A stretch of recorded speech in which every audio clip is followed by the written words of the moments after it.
पढ़ाई लिखाई ना हम करब पढ़ाई लिखाई ना हम करब इहे लगन व्यवसाय मैया गे मैया केना के रहब दुख दर्द माया बन सहब मैया गे मैया केना के रहब दुख दर्द माया बन सहब घरवा के काम नहीं आब करब घरवा के काम नहीं आब करब हे गे पढ़ाई लिखाई ना हम करब इहे लगना में साय करब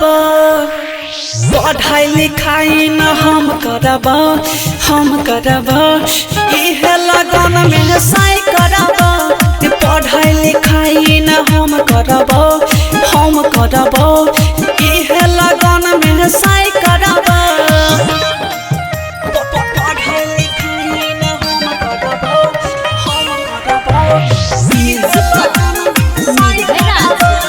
साई रिकॉर्डिंग स्टूडियो दिल्ली। मैया जल्दी से लगन लगाई गे मैया जल्दी से लगन लगाई गे गे चढ़ल जवानी के गरमी मैया बन सहल जाइत गे जल्दी से अगुआ बोलाबे मैया बन रहल जाइत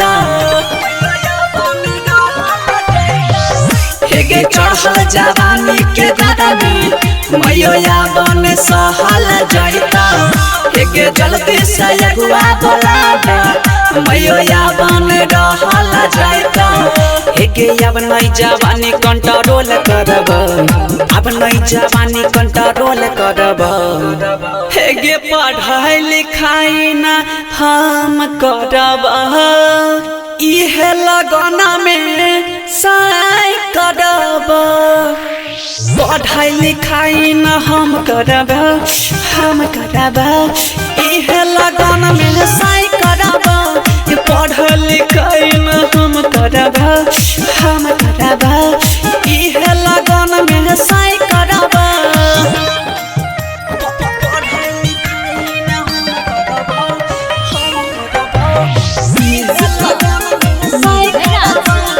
साई रिकॉर्डिंग स्टूडियो दिल्ली। मैया जल्दी से लगन लगाई गे मैया जल्दी से लगन लगाई गे राइटर सुमित साजन मैयो हमारा छै दिल में गे बसल गे रोशन लाला यादव मैयो पीछा छै हमरो गे पहरल गे रमेश दीपक मानस हमरा दिल में छै मैया गे बसल गे रोशन लाला यादव मैया पीछा छै हमरो गे पहरल गे अर्थिंग जवानी के हम गरब अर्थिंग जवानी के हम गरब गे पढ़ाई लिखाई ना हम करब इहे लगना में साय करब पढ़ाई लिखाई न हम करब इहे लगन में साय करब पढ़ाई लिखाई न हम करब